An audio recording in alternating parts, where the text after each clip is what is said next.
ये तूफान जरा हटकर है। ये ना तो आंधियां लाएगा, ना बिजली गिराएगा, ना ही ये दरिया का रुख मोड़ेगा और ना ही पर्वत से टकराएगा।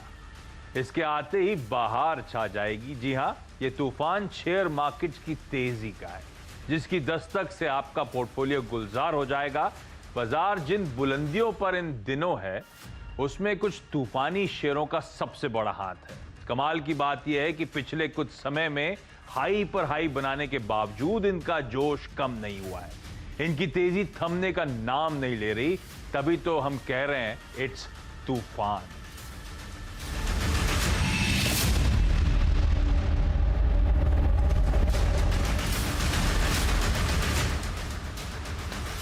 तो दरअसल फरहान अख्तर साहब की तूफान इस वीकेंड फोकस में है। तो पहले ओलंपिक में दौड़ लगाने के बाद अब फरहान अख्तर एक बॉक्सर के रूप में आपको नजर आने वाले हैं। खैर, उस मूवी की डिटेलिंग में नहीं जाऊंगा। हमें अपने शो का नाम मिल गया था इस मूवी के जरिए। आप पढ़ रहे होंगे इसको सुबह से, इट्स तूफान। दरअसल ये है आईटीज तूफान। तो बेसिक आइडिया था, जो ताबड़तोड़ तेजी आईटी सेक्टर में, आईटी स्टॉक्स में बन रही है, उसको टटोला जाए। क्यों इस तरह की तेजी बन रही है? ये जो मैसिव री-रेटिंग अंडरवे है, क्या इसमें और भी दमखम है? क्या अभी भी बेहतरीन मौके हैं यहां पे कुछ चुनिंदा स्टॉक्स पे बेट करने के, इस तेजी को भुनाने के? मदद करने के लिए प्रकाशदीवान.in के प्रकाश दीवान और साथ साथ ट्रेकॉम स्टॉक ब्रोकर्स के पार्थिव शाह आपको नजर आएंगे। आज हम मार्केट्स की रिंग में मुनाफे की बॉक्सिंग इन लोगों के साथ करने वाले हैं। प्रकाश सर, नाम ठीक है ना? आईटीज तूफान। बिल्कुल आशीष, मैं तो पहले थोड़ा सा चकरा गया था। एक तो मुंबई की आज बारिश को देख के लगा कोई आप वो नया तूफान और ला रहे हैं जिससे थोड़ी चिंता हो जाएगी। बट फिर मैंने देखा वो आईटी के साथ इट्स जो था, वो आईटीएस वाला था, जो कि भाई ये है तूफान बट आईटी का है। और बहुत सही पकड़ा है आपने। तूफान अभी शुरू हुआ है और शुरुआत में संभल जाएं और उसका फायदा उठा लें तो आपकी नैया पार हो ही जाएगी। अभी शुरू हुआ है, इसके लिए इस पे मैं बात करूंगा। क्यों ऐसा कहा जा रहा है? इतनी तेजी देखने के बाद भी क्यों और तेजी नजर आती है स्पेस में? पर ये शो कर क्यों रहा हूं, उसका बेसिक प्रीमाइस सेट कर देता हूं। वो ग्राफिकली विजुअली आपके सामने प्रेजेंट करने की कोशिश है। किस तरह का आईटी में मैसिव आउट परफॉर्मेंस आया है। जरा इंडेक्स के रिटर्न्स दिखाइएगा। आईटी इंडेक्स को मैंने पहले कंपेयर करा निफ्टी से, पिछले एक साल का परफॉर्मेंस क्विकली स्क्रीन पर लेकर आइए। निफ्टी ने 48% के रिटर्न्स दिए, उसके सामने आईटी ने 75% से ज्यादा के रिटर्न्स क्लॉक करे। तो इस तरह का आउट परफॉर्मेंस आईटी इंडेक्स में है और आईटी के स्टॉक्स बयां करेंगे। कई सारे तो दोगुने होते हुए नजर आए पिछले एक साल में। और ये बड़ी बड़ी कंपनीज हैं जो इस तरह का परफॉर्मेंस दिखा रही हैं। इस तरह की री-रेटिंग होती हुई इन स्टॉक्स में नजर आएगी आपको। क्विकली आगे बढ़ने डायरेक्टर साहब। तो आपको ये इंडेक्स का परफॉर्मेंस था, स्टॉक्स का परफॉर्मेंस स्क्रीन पर आएगा। और वजह समझिए, स्ट्रीट का कॉन्फिडेंस बढ़ रहा था, वो डिजिटल में खर्च जो हो रहा था, पर वो एक क्वार्टर, दो क्वार्टर, अब जब इस क्वार्टर का भी प्रदर्शन इस तरह का देखने को मिल रहा है, बाजार जो उम्मीद कर रहा था उससे बेहतर परफॉर्मेंस है रेवेन्यूज के फ्रंट पे, तो स्ट्रीट का कन्विक्शन शायद इस स्पेस को लेकर और बढ़ रहा है। वो इस प्लेट के बाद देखते हैं प्लेट आएगी, किस तरह से रेवेन्यू ग्रोथ का मोमेंटम आया इस Q1 में, जो करेंटली जो क्वार्टर अंडरवे है। तो टीसीएस को छोड़ के, टीसीएस में भी कोर आंकड़े देखिए, कोर आईटी का परफॉर्मेंस देखिए, 4.1% का है। ये सारे आंकड़े बाजार उम्मीद से बेहतर, और ये सारे तिमाही दर तिमाही इस तरह की ग्रोथ ये कंपनीज क्लॉक कर रही हैं। इसमें आगे आंकड़े देखने को मिलेंगे आपको, किस तरह के एम्प्लॉय एड्स हो रहे हैं, यानी कि नए कर्मचारी जोड़ रहे हैं। उससे भरोसा जाग रहा है कि शायद बेंच बढ़ाने की तैयारी है, डील्स रैंप अप हो रही हैं, उसमें इस्तेमाल होगा नए लोगों का। कॉन्फिडेंस दिखा रहा है वो आईटी कंपनीज का, इनकी डील विंस बड़ी स्ट्रांग है। और तीसरी इंपॉर्टेंट बात, इन कंपनीज की जो कमेंट्री आ रही है, वो कमेंट्री बड़ी स्ट्रांग आपको देखने को मिल रही है। सब कॉन्फिडेंट है आगे के आउटलुक को लेकर, सब कॉन्फिडेंट है FY22 की परफॉर्मेंस को लेकर। तो एक काम करता हूं, प्रकाश सर के पास और पार्थिव के पास जाऊं, उससे पहले जरा दो इंडस्ट्री के वेटरन्स को भी स्क्रीन पर लेकर आइए। मेरे साथ इस समय अब जुड़ रहे हैं माइंडट्री के सीएफओ विनीत तेरेदेसाई और साथ साथ 5F वर्ल्ड के चेयरमैन गणेश नटराजन। गणेश नटराजन को आप, गणेश सर को बहुत समय से देख रहे थे सीधी सी आवाज पे, जब जेंसार टेक के वीसी और सीईओ थे। कभी भी इंडस्ट्री में कुछ भी होता था, गणेश सर की हम लोग मदद लेते थे। तो पहले मैं जरा विनीत सर के पास जा रहा हूं। विनीत सर, ये क्या हो क्या रहा है इंडस्ट्री में? ऐसा क्या बदला है? ये पैंडेमिक के बाद से जो तूल पकड़ा है, थमने का नाम नहीं ले रहा। तो इस पैंडेमिक में ऐसा क्या बदल गया इंडस्ट्री में? इतना कॉन्फिडेंस कैसे, इस तरह की रेवेन्यू मोमेंटम कैसे, इस तरह की ग्रोथ कहां से आ रही है और क्यों आ रही है? जी देखिए, कैसा हुआ पैंडेमिक में, ये दुनिया में पिछले 100 साल में पहली बार हुआ रहेगा कि सब जगह पूरी दुनिया एक समय पर बंद हो गई। आप बाहर नहीं जा सकते, आप कुछ नहीं कर सकते। अभी लोग 1 महीना 2 महीना रुक गए, मगर ये फिनोमेनन तो चल रहा है, हमें मालूम नहीं ये और कितनी देर चलेगा। तो ऐसे पीरियड में सस्टेनेंस आप बिजनेस कैसे करोगे? तो उसके लिए एक ही सॉल्यूशन है, वो है डिजिटाइजेशन। आप कितना डिजिटल आपका एनवायरनमेंट रखोगे, आप उतना फ्लेक्सिबल रखोगे, जितना अजाइल रखोगे, आपकी पूरा इंफ्रास्ट्रक्चर क्लाउड पे लेके जाओगे। ये सब चीजों को जो लोगों ने शायद 3 या 5 साल के रोड मैप पे रखा था, उसको पूरा उन्होंने एक्सेलरेट कर दिया है। आज पैंडेमिक की वजह से ये सिचुएशन आई है, कल कोई और रीजन हो सकता है। तो लोगों को अभी लोगों का मानना ऐसा है कि हम अगर ऐसी कोई और सिचुएशन दोबारा आई तो हमें तैयार रहना चाहिए। इसलिए डिजिटाइजेशन ये अभी सबके फोरफ्रंट में, आप कौन सी भी इंडस्ट्री ले लो, कौन सी भी कंपनी ले लो, उनके लिए डिजिटाइजेशन ये अभी सबसे बड़ी मात्रा में प्रायोरिटी नंबर 1 है।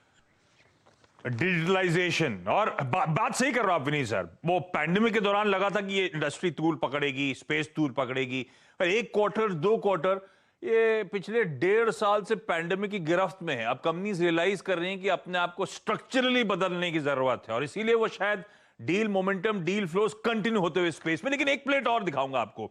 इस क्वार्टर में क्यू ऑन क्यू नई डील विंस कैसी रही है आईटी स्पेस की, वो प्लेट आपकी स्क्रीन पर। पिछले साल पिछले क्वार्टर में टी से $9.25 बिलियन था, इस बार $8.1 बिलियन। विप्रो का केस में थोड़ा सा डील्स का मोमेंटम क्यू ऑन क्यू कुछ ठंडा पड़ा है। ऐसे में गणेश सर, आप डिस्कशन को सुन रहे होंगे सर। अच्छा, गणेश सर हमारे साथ साक्षात नजर आते हैं, लेकिन एक कॉन्फ्रेंस में गए हुए हैं और वहां पे कनेक्टिविटी के इश्यूज आ रहे हैं, तो साइडली मुझे उनको फोन लाइन में लेना पड़ा है। गणेश सर, ये मोमेंटम तो स्ट्रांग पड़ रहा है आईटी ने और डिजिटलाइजेशन का बहुत टूल मिला, लेकिन ये क्यू ऑन क्यू मॉडरेशन मतलब क्या कुछ थकावट आने का डर है, या ये मोमेंटम जो पकड़ा है इट्स हियर टू स्टे, कई सालों की स्टोरी बन गई है ये? नहीं, मेरे ख्याल से तो कम से कम अगले 2-3 साल आपको ये मोमेंटम दिखाई देगा, क्योंकि इसकी 3 वजह हैं। एक तो जैसे माइंट्री के सीएफओ ने कहा, वो डिजिटलाइजेशन काफी बढ़ रहा है। दूसरा ये भी बात है कि सब लोग सोच रहे हैं कि किस तरह से रेजिलिएंट बने अपने आईटी को। बहुत इंटर डिमांड थी, जो अभी वो डिमांड डील्स के तौर पे आ रहा है। और तीसरा जो उन्होंने देखा कि जो इंडियन कंपनीज की जो रेजिलियंस है, जैसे मैं हिंदुजा ग्लोबल सॉल्यूशंस के बोर्ड पे हूँ, और वो पैंडेमिक के प्रॉब्लम होते ही 2 हफ्ते के अंदर हमारे 40,000 लोग 7 कंट्रीज में they were back to work from home. तो ये रेजिलियंस देखते हुए उनका भरोसा काफी बढ़ गया। तो मेरे ख्याल से अभी नेक्स्ट 2 to 3 years ऐसे ही आपको वेरी पॉजिटिव ग्रोथ देखने को मिलेगा, और 1-2 क्वार्टर का अप डाउन तो चलते रहेगा, मगर I think on a secular basis you will see growth. ये डिजिटलाइजेशन मतलब क्या गणेश सर? कौन सी सेक्टर्स, कौन सी पॉकेट्स? मैं इसलिए क्योंकि कई सारी आईटी कंपनी नीश सर्विसेज भी ऑफर करती हैं, ये कौन सी पॉकेट्स, कौन सी सेक्टर्स दरअसल तूल पकड़ रहे हैं? मेन सेक्टर्स तो आपको जैसे मालूम होगा ही, रिटेल, फाइनेंशियल सर्विसेज तो मेन सेक्टर्स हैं। अभी हेल्थ केयर का काफी बढ़ाव है, क्योंकि हेल्थ केयर पर काफी मोमेंटम हो रहा है सेक्टर में, और सब लोग यही चाहते हैं कि टेलीमेडिसिन वगैरह वगैरह वो तो बढ़ेगा ही। और जो मैन्युफैक्चरिंग है, खासकर की डिस्क्रीट मैन्युफैक्चरिंग, जो पार्ट्स की मैन्युफैक्चरिंग है, उसमें भी इंडस्ट्री 4.0 और काफी डिजिटल टेक्नोलॉजीज हैं। तो मेरे ख्याल से हर एक सेक्टर में डिजिटल का इफेक्ट पड़ने वाला है। और 2 चीजें हैं, एक तो डिजिटल टेक्नोलॉजी काफी बढ़ाव में है, और दूसरा जो कोविड के कारण जो social distancing, work from home, ये सब हुआ है, तो ये दोनों मोमेंटम दिखा रहे हैं डिजिटल में। तो इसलिए मैंने कहा बहुत वजह है जिससे कि ये आप देखेंगे कि I think double digit growth तो जरूर होगा। और जैसे पहले एक माहौल था कि हाई डबल डिजिट ग्रोथ था, वो भी अच्छी कंपनियों में दिखाई को मिलेगा। अरे वाह, तो बढ़िया डिजिटलाइजेशन का tool across sectors, across verticals, और आने वाले कई साल तक शायद ये अच्छा मोमेंटम, ये रन कंटिन्यू होता हुआ नजर आए। गणेश सर, विनीत सर, आप दोनों का धन्यवाद, क्योंकि अब मैं जरा स्पेसिफिक से जाना चाहूंगा। लेकिन दीवान सर, उससे पहले आईटी पर बुलिश होना अलग बात, लेकिन क्या आपने भी एंटिसिपेट करा था इस तरह की तेजी, इस तरह का मोमेंटम पिकअप होगा, या आपको भी इस रैली ने पॉजिटिवली सरप्राइज किया है? नहीं, डेफिनेटली देखिए आशीष, आईटी में जो हो रहा है आज, जो हो रहा है, ये जो गणेश जी जो समझा रहे थे ये डिजिटलाइजेशन को लेके, ये दौर ना मुझे पिछले साल जब शुरू हुआ तो क्या चीज याद आई थी आप मानेंगे नहीं। जो 2000 में जो Y2K का जो प्रॉब्लम हुआ था, उसके बाद हिंदुस्तान की सारी आईटी कंपनीज, आईटी और आईटीईएस का जो बोलबाला था उसमें बीपीओज आ गए, केपीओज आ गए, काफी बेसिक सर्विसेज आ गई। तो वो जो 10 साल का जो पीरियड था, वो जो ग्रोथ आपने देखा था, वैसा ही डिजिटाइजेशन की वजह से आएगा। उसके कारण है कि हमारे यहाँ टैलेंट है। ऑफ कोर्स आज टैलेंट की कमी हो रही है क्योंकि किसी ने प्लान नहीं किया था, किसी ने इस टाइप की उम्मीद नहीं की थी, और डिमांड इतनी ग्लोबली आ रही है कि जो गणेश जी समझा रहे हैं कि नए नए बिजनेसेस आने की बजाय पुराने बिजनेस अपने आप को डिजिटाइज करने की बात कर रहे हैं। तो बड़े जब बिजनेसेस में इतनी रिक्वायरमेंट आएगी तो आप मान सकते हैं कि कॉन्ट्रैक्ट साइज कैसा होगा। टीसीएस की जिस टाइप की विन्स आई है, कॉन्ट्रैक्ट्स आए हैं, वो सब देखते हुए मुझे लगता है ये बहुत ही बढ़िया लॉन्ग टर्म स्टोरी है। इसको सिर्फ चलने के बाद लेने का कोई मतलब नहीं है। आपको कहीं भी लगे कि और कोई मार्केट साइडवेज हो रहा है या करेक्शन आने की उम्मीद है, आईटी में बने रहिए। This is going to be much better as a 5 year और 7 ईयर स्टोरी। ये शॉर्ट टर्म वाली चीज नहीं है, लंबा दौर है, और उसमें सिलेक्टिवली आप पार्टिसिपेट करें तो बहुत फायदा हो सकता है। ओके, तो बढ़िया मोमेंटम पिकअप हुआ। अच्छा पार्थिव, पोर्टफोलियो में ओवरवेट थे आप लोग आईटी को लेकर, या ये रैली कुछ हद तक मिस आउट हो गई? देखिए आशीष जी, प्रकाश जी ने बहुत अच्छी तरह से बताया कि काफी सालों के बाद आईटी में जिस तरह की विजिबिलिटी दिख रही है, लॉन्जिटिविटी दिख रही है, और this is concurrent with lot of managements, credible management. जैसे HCL टेक्नोलॉजीज के मैनेजमेंट बोलते हैं कि 4 से 5 साल में हमें लग रहा है कि हमारी साइज डबल हो सकती है। TCS हो, इन्फोसिस हो, काफी दिग्गज मिड कैप आईटी कंपनीज भी उनके मैनेजमेंट्स की जिस तरह की कमेंट्री आ रही है, तो डेफिनेटली दिख रहा है कि डिजिटाइजेशन की वजह से। और हम लोग ये ऑलवेज देखते थे कि जो बड़ी कंपनीज थे उन्होंने पहले कैपेक्स चालू किया था in terms of trying to increase automation और डिजिटाइजेशन, और हमेशा हम लोग जब उनके क्वार्टरली नंबर्स आते थे तो देखते थे कि डिजिटल रेवेन्यू 15% हो गया, 20% हो गया। आज की तारीख में हम देख रहे हैं कि बड़ी आईटी कंपनीज का डिजिटल जो रेवेन्यू है वो 40 to 50% हो रहा है, और आगे जाते भी ये बढ़ने वाला है। तो ये जो ट्रेंड है बहुत ही डिसरप्टिव है, और आज की तारीख में हम लोग देख रहे हैं कि इवन स्टार्टअप्स की भी बात करें तो जो डिजिटाइज स्टार्टअप्स है उसको इन डिस्प्रोपोर्शनेटली वैल्यूएशन मिल रहा है, डिस्प्रोपोर्शनेटली फंडिंग मिल रहा है, और ये पूरा फंडिंग है ये इस तरह की आईटी कंपनीज में फनल हो रहा है, इसलिए विजिबिलिटी अच्छी तरह से दिख रही है। इन टर्म्स ऑफ आईटी का वेटेज पोर्टफोलियो, हमने हमेशा बिलीव किया है कि IT as a sector portfolio के वेट में 15 to 25% हमेशा होना चाहिए। सबसे अच्छी बात यह है कि ये शेयर होल्डर फ्रेंडली सेक्टर है, इसमें कोई बड़ा कैपेक्स नहीं लगता है और बहुत सारा फ्री कैश फ्लो जनरेट होता है। और हमने देखा है हिस्टोरिकली ये आईटी कंपनीज है ना कि ओनली बिजनेस मोमेंटम से उनके आरओईज बढ़ा है, लेकिन बायबैक्स करके काफी डिविडेंड्स भी उन्होंने दिए हैं। तो it's a rewarding, richly rewarding sector. तो मेरा मानना है आगे जाते भी ये फ्री कैश फ्लो के जनरेशन का ट्रेंड चालू रहेगा, इन्वेस्टर्स को रिवॉर्ड भी मिलता रहेगा और शेयर प्राइस का अप्रिसिएशन भी रहेगा। सो कम से कम 15 से 20% का एलोकेशन हर एक पोर्टफोलियो में मेरा मानना है आईटी सेक्टर में होना चाहिए। वो हम लोग प्लेट दिखा रहे थे, कई सारे आईटी स्टॉक्स तो डबल हो गए, कईयों में डबल से ज्यादा तेजी देखने को मिल रही है।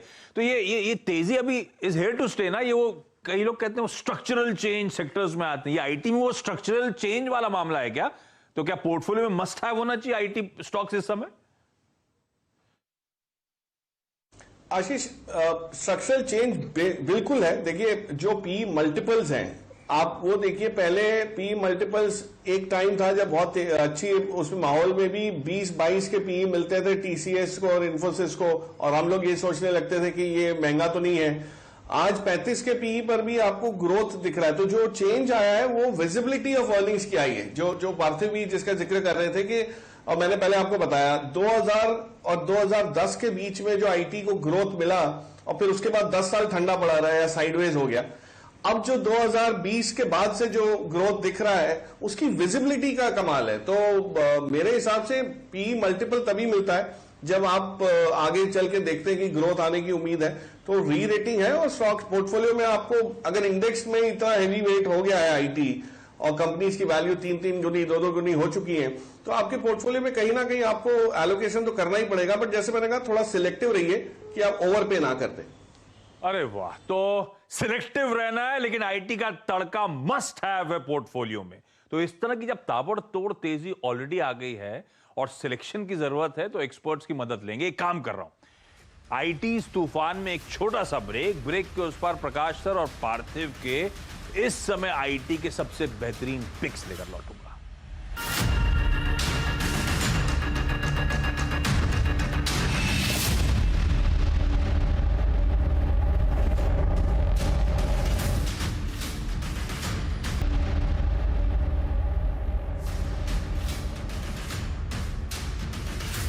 ब्रेक के बाद आपका स्वागत है हमारी खास पेशकश आईटी तूफान। तो जो ताबड़तोड़ तेजी आईटी सेक्टर में आ रही है उसको समझने की कोशिश है, और फिर जब ताबड़तोड़ तेजी है तो कमाई के मौके टटोलने की कोशिश। और मदद करने के लिए हमारे साथ इस समय आपको आपकी स्क्रीन पे प्रकाश दीवान साहब और पार्थिव चांद नजर आएंगे। और अब सबसे इंपॉर्टेंट, जब सब मान रहे हैं, कंसेंसस इमर्ज हो रहा है कि आईटी का जो परफॉर्मेंस आगे भी कंटिन्यू करेगा, तो कौन से स्टॉक्स में दाव लगाया जाए? दीवान साहब, पहला स्टॉक जिसपे सबसे ज्यादा कन्विक्शन बन रहा हो, अभी भी पोर्टफोलियो में रख लूं मैं? आशीष, मेरा तो कन्विक्शन सबसे बड़े स्टॉक पे ही है।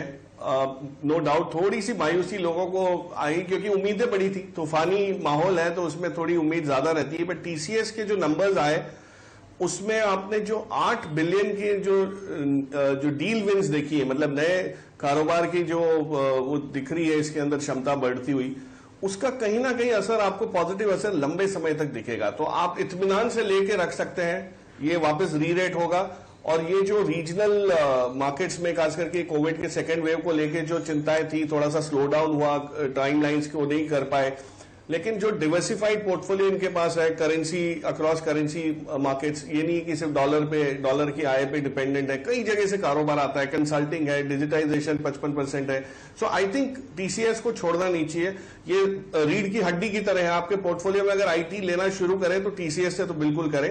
हाँ, बहुत ज्यादा यहां से आप ये ना सोचे कि डबल हो जाएगा या इस टाइप का होगा जैसे छोटे शेयर्स होते हैं, बट फिर भी 3600 के ऊपर जाने की इसकी पूरी क्षमता रखता है ये, कुछ दिनों में, कुछ महीनों में रादर। और वो आपको यहां से 15% की अपसाइड वाला जो सेफ्टी के साथ लेके रखने वाली चीज है वो बन जाएगी। साहब का बढ़िया वाला 36-36 का टारगेट आप लोग की स्क्रीन पर। सेक्टर दिग्गज के साथ रहें, अपने पीयर से थोड़ा सा अंडर परफॉर्म कर रहा है तो होपफुली आगे अच्छा मूव देगा। और सेक्टर दिग्गज अगर सेक्टर पे दाव लगा रहे हैं तो ये तो होना ही चाहिए, और होना चाहिए ये मैं ही नहीं, दीवान साहब ही नहीं, पार्थिव भी मानते हैं। पार्थिव ने भी जब स्टॉक सिलेक्शन भेजा तो सबसे पहले टीसीएस का नाम था। पार्थिव, आपका भी कन्विक्शन सबसे ज्यादा इसी के साथ है क्या? एब्सोल्युटली, आई फुल्ली अग्री जो प्रकाश जी बोले कि ये सेक्टर में आप देखने वाले हैं कि बिग विल गेट बिगर, और यही ट्रेंड हमने इवन यूएस में देखा है कि जो बड़ी कंपनीज है जो डिजिटाइजेशन और आईटी पे फोकस रखती है वो बड़े होते जा रहे हैं। और TCS no doubt is one of the world leader, और जिस तरह का इनोवेशन करते हैं, और अच्छी बात यह है कि ऑर्गेनिक ग्रोथ में ज्यादा बिलीव करते हैं। हमने देखा है कि एक्विजिशंस बहुत कम करते हैं, और इस तरह का ऑर्गेनिक ग्रोथ और कोई कंपनी ने नहीं दिखाया। बाकी सब पीयर्स ने इनऑर्गेनिक ग्रोथ से कांस्टेंट करेंसी रेवेन्यू ग्रोथ दिखाया। टीसीएस इन हाउस करता है और मार्जिन भी सबसे बेस्ट रखता है। तो definitely I fully agree with view of Prakash ji कि टीसीएस आगे जाते हैं यहाँ से सेफली 20-25% रिटर्न इन्वेस्टर्स को दे सकते हैं। बढ़िया 20-25% के रिटर्न्स। पता नहीं दीवान साहब तो और पार्थिव ने मेरे ख्याल से ग्राफिक्स टीम से बात कर ली थी, इन लोग का तो फिर भी जेल कर रहे हैं कपड़े स्क्रीन के साथ। एक मैं ही ऑड वन आउट सा दिख रहा हूँ, अजीब सा स्क्रीन पे नीला नीला चमक रहा हूँ, और ये सब उसी कलर में जेल हो रहे हैं। दीवान सर, टीसीएस के बाद अगला स्टॉक कौन सा? आशीष, एक ऐसा स्टॉक चुना है मैंने जो अक्सर चर्चा में नहीं रहता, और खास करके इन दिनों में, और उसका नाम है OFSS। पहले आपको याद हो तो ये कंपनी आईफ्लेक्स के नाम से जानी जाती थी, फिर बाहर की कंपनी ने, ओरेकल ने इसको जब लिया और इसका अधिकरण हो गया, उसके बाद इसका हुलिया थोड़ा बदल गया। बट जो बेसिक कारोबार इस कंपनी का है वो फिनटेक के जो प्लेटफॉर्म्स हैं उसमें एनेबलमेंट का, फैसिलिटेशन का काम करते हैं। ये उसमें जो आपको अगर आप फिनटेक प्लेटफॉर्म बना रहे हैं, मतलब ये जो पेटीएम और मोबीक्विक और इस टाइप के जो नाम आपको अब चर्चित हो रहे हैं, उनकी जो बैकबोन है उसके अंदर जो जो चीजें आपको चाहिए होती हैं, जो प्रोडक्ट्स चाहिए होते हैं, वो ये सारी चीजें बनाते हुए काफी सालों से बना रहे हैं। एरिया ऑफ ग्रोथ जो है वो मुझे लगता है बहुत बड़ा है यहाँ पे। और कंपनी देखिए, डिविडेंड यील्ड देखिए कंपनी की, तो आप दंग रह जाएंगे। डिविडेंड इतना अच्छा खासा देती है क्योंकि इन्होंने कैश जो भी जनरेट होती है उसको डिविडेंड के रूप में देना शुरू किया है। और सेकंड चीज ये है कि आज भी वैल्यूएशन कोई बहुत स्ट्रेच्ड है नहीं। जो कंपनी की पेडिग्री है और जो कारोबार है उसको देखते हुए मुझे लगता है इसमें री रेटिंग ऑफकोर्स 3400-3500 से 4000 तक आया है, बट खैर सभी चीजें बड़ी है, तो इसका जिक्र मैंने एक बार 3500 के आसपास भी किया था। लेकिन अभी भी मुझे लगता है यहां से ये आपको बहुत जल्दी एक अच्छी अपसाइड देगा और लॉन्ग टर्म में भी अच्छा कारोबार चलता रहेगा। बट इमीडिएट बेसिस पे एक टैक्टिकल कॉल लेना हो तो ओएफएसएस के जरिए लिया जा सकता है। 36 के बाद 44 की बारी ओएफएस का टारगेट है, ओरेकल फाइनेंशियल सर्विसेज का। मैं सारे स्टॉक्स रिकैप कर दूंगा, पहले ले लिए जाएं क्विकली। पार्थिव ने एक दिग्गज टीसीएस की बात करी थी और दूसरा दिग्गज भी पसंद आ रहा है, पार्थिव इन्फोसिस।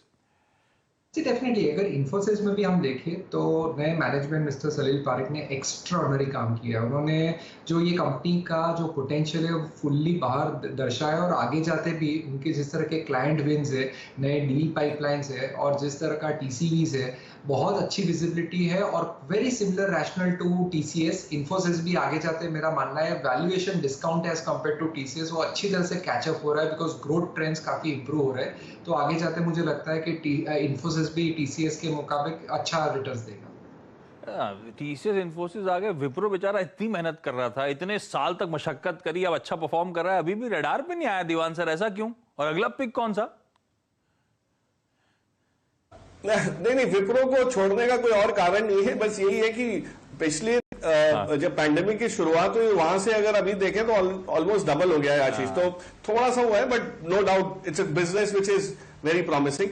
मेरी जो पिक है, क्योंकि हम चूंकि पोर्टफोलियो में क्या चीज शामिल आज की तारीख में कर सकते हैं उसका फोकस रहा, तो मैंने एक चुनी है जो ट्रेनिंग और इसमें बहुत है, corporate education and training programmes में, वो है एनआईटी। मतलब हर एक जना जानता है कि एनआईटी ने काम क्या किया है और अब जो डीमर्ज होने के बाद इसका फोकस है वो कोर फोकस इसी पे वापस आ गया। इसमें कई इश्यूज रहे हैं in the past in terms of efficiency, corporate side में इतना ग्रोथ नहीं आया था।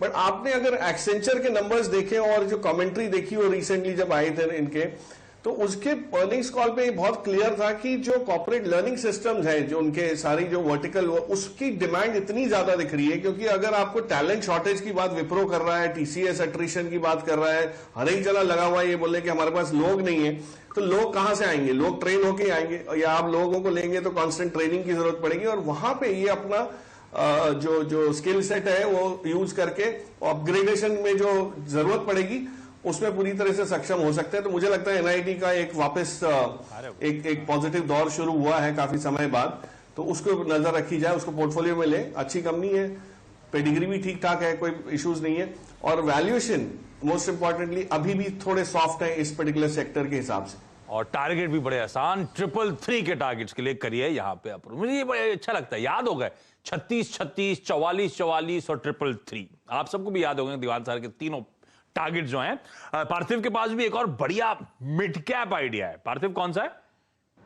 रैमको सिस्टम्स, ये स्टॉक मुझे बहुत अच्छा लग रहा है। 2000 करोड़ के आसपास का मार्केट कैप है, मैनेजमेंट पेडिग्री हम जानते हैं बहुत ही बेहतरीन है और they are very good in ERP business. और ईआरपी में भी उनके क्लाइंटल में थर्ड पार्टी लॉजिस्टिक्स आते हैं। हम देखते हैं ई कॉमर्स का इतना बूम चल रहा है, पेंडेमिक में और बढ़ा है, डिफेंस है, फिर फैसिलिटीज मैनेजमेंट है, एविएशन में भी काम करते हैं, एचआर में भी उनके पास काफी सॉल्यूशंस है। तो मेरा मानना है कि ये कंपनी काफी हार्ड वर्क कर रही है in terms of trying to mine new clients और आगे जाते जिस तरह का आउटलुक है मुझे लगता है कि ये छोटे बेस से ये कंपनी एक बेहतरीन रिटर्न इन्वेस्टर्स को दे सकती है। और स्ट्रैटेजी यही है कि कोई भी पोर्टफोलियो में एलोकेशन होता है 20% अगर हम आईटी की बात करते हैं तो 15% should be in the large cap names और 5% जितना हाई रिस्क हाई रिटर्न जैसे कंपनीज होते हैं, जब हमने जैसे देखा हैप्पीएस्ट माइंड्स ने जिस तरह का रिटर्न दिया है, मुझे लगता है कि रैमको सिस्टम्स भी एक ऐसी कंपनी है जो 5% ऑफ द पोर्टफोलियो एलोकेशन रख सकती है।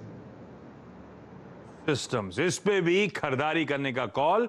तो ये रही हमारे मार्केट एक्सपर्ट्स की मार्केट के रिंग में मुनाफे की बढ़िया बॉक्सिंग, बेहतरीन पिक्स। मैं सम अप कर देता हूं, लेकिन पहले दीवान सर और पार्थिव आप दोनों का बहुत बहुत धन्यवाद जुड़ने के लिए और ये बेहतरीन पिक्स हमें देने के लिए। तो आज के आईटी तूफान यानी कि वो स्टॉक्स जिनमें अभी भी खरीदारी करी जा सकती है, बहुत अट्रैक्टिव लगते हैं और बिल्कुल चेरी पिक करके हमारे एक्सपर्ट्स आपके लिए लेकर आए। टीसीएस पे कंसेंसस है दोनों एक्सपर्ट्स का, इन्फोसिस पे भी दाव लगाना है। ओरेकल फाइनेंशियल पे खरीदारी करने की सलाह और रैमको सिस्टम्स और एनआईआईटी लिमिटेड। स्क्रीनशॉट लेकर रख लीजिए। आईटी की तूफानी तेजी का फायदा उठाना है तो ये वो स्टॉक्स हैं जिनके जरिए इस तेजी को बुनाया जा सकता है। चलिए, इस नोट पर आज की इस खास पेशकश में इतना ही। होपफुली ये स्टॉक्स आपके पोर्टफोलियो में आगे बढ़िया रिटर्न्स देते हुए नजर आए। इस नोट पर